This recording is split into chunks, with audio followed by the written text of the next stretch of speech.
Hello students, இந்த வீடியோவில் I have finished and I had finished இந்த ரெண்டு சென்டென்சஸ்க்கும் என்ன டிஃபரன்ஸ் அப்படிங்கிறத இந்த வீடியோவில் நாம் பார்க்க போகிறோம்.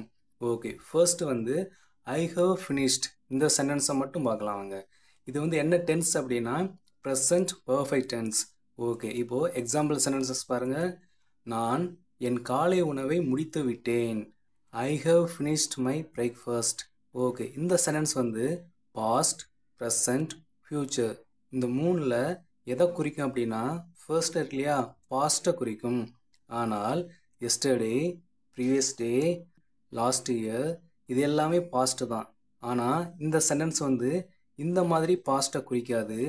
அப்போது எந்த மாதிரி பாஸ்ட்டை குறிக்கும் அப்படின்னா சற்று நேரத்திற்கு முன்பு நடந்த பாஸ்ட்டை குறிக்கும். ஓகே, அடுத்த சென்டென்ஸ் பாருங்கள். நான் எனது ரூமை சுத்தம் செய்து முடித்து விட்டேன். Okay, I have finished. அடுத்து cleaning the room. I have finished cleaning the room. நான் எனது ரூமை சுத்தம் செய்து முடித்து விட்டேன். எப்போ முடிச்சிட்டேன்? சற்று நேரத்திற்கு முன்பு. ஓகே, அடுத்த சென்டென்ஸ் பாருங்க. நான் படம் பார்த்து முடிச்சிட்டேன். இது எப்படி சொல்கிறது? I have finished watching movie. I have finished watching movie. Okay, அடுத்த சென்டென்ஸ் பாருங்க. எல்லாமே சற்று நேரத்திற்கு முன்பு தான். ஓகே, அடுத்த சென்டென்ஸ் பாருங்க. நான் துணிகளை அயன் பண்ணி முடிச்சிட்டேன். I have finished ironing the clothes. I have finished ironing the clothes. Okay, அடுத்த சென்டென்ஸ் பாருங்க. நான் இரவு உணவு சமைத்து முடித்து விட்டேன். இது எப்படி சொல்கிறது? I have finished cooking dinner. I have finished cooking dinner. நான் இரவு உணவு சமைத்து முடித்து விட்டேன். ஓகே, இந்த சென்டென்சஸ் எல்லாமே எப்போ நடந்தது? சற்று நேரத்திற்கு முன்பு. ஓகே, அடுத்து நம்ம என்ன பார்க்க போகிறோம் அப்படின்னா I had finished. ஓகே, இந்த சென்டென்ஸ் என்ன டென்ஸ் அப்படின்னா பாஸ்ட் பர்ஃபெக்ட் டென்ஸ். ஓகே, இப்போது இந்த சென்டென்ஸை டைரெக்டாக மொழிபெயர்த்தோம் அப்படின்னா தமிழில் எப்படி சொல்லுவோம் அப்படின்னா, அதாவது I have finished அப்படின்னா நான் முடிச்சிட்டேன் அல்லது நான் முடித்து விட்டேன். அதே இது I had finished அப்படின்னா நான் முடித்திருந்தேன். இந்த மாதிரி நாம் டைரெக்டாக மொழிபெயர்ப்போம். இது ஸ்போக்கன் இங்கிலீஷ்க்கு எந்த விதத்துலேயும் பயன்படாது.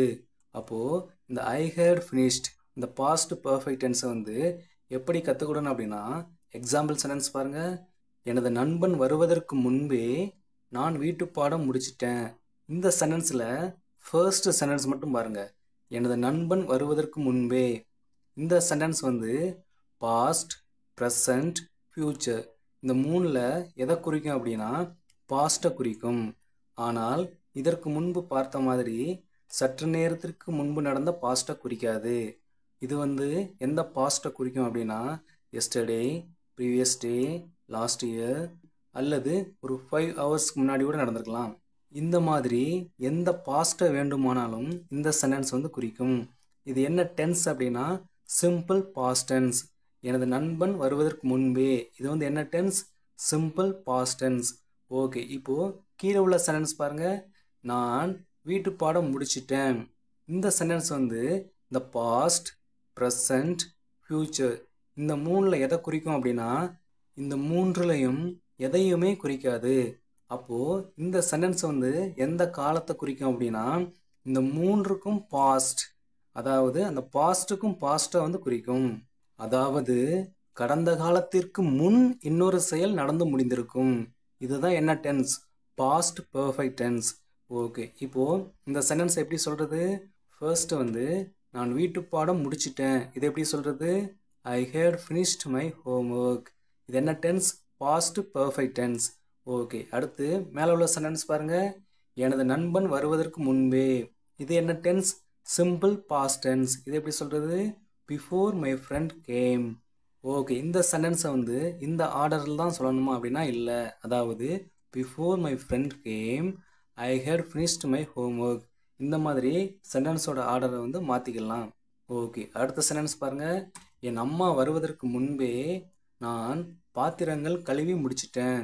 ஃபர்ஸ்ட் நான் பாத்திரங்கள் கழுவி முடிச்சிட்டேன். இது எப்போ? என் அம்மா வருவதற்கு முன்பே, அதாவது பாஸ்ட்டுக்கும் past. Okay, I had finished washing the dishes.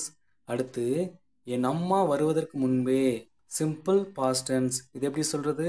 Before my mom came. Okay, அடுத்த சென்டென்ஸ் பாருங்க. கரண்ட் போவதற்கு முன்பே நான் படிப்பை முடிச்சிட்டேன். இது எப்படி சொல்கிறது? லாஸ்ட் சென்டென்ஸ் பாருங்க, அதாவது கீழே உள்ள சென்டென்ஸ் பாருங்க. நான் படிப்பை முடிச்சிட்டேன். ஐ ஹேட் ஃபினிஷ்ட் மை ஸ்டடீஸ். அடுத்து கரண்ட் போவதற்கு முன்பே, இது எப்படி சொல்கிறது? Before the power vent out. Before the power vent out. Okay, அடுத்த சென்டென்ஸ் பாருங்க. மழை துவங்குவதற்கு முன்பே நான் ஷாப்பிங் முடிச்சிட்டேன். ஃபர்ஸ்ட் வந்து நான் ஷாப்பிங் முடிச்சிட்டேன். ஐ ஹேட் ஃபினிஷ்ட் மை ஷாப்பிங். அடுத்து மழை துவங்குவதற்கு முன்பே, இது எப்படி சொல்கிறது? Before the rain started. Before the rain started.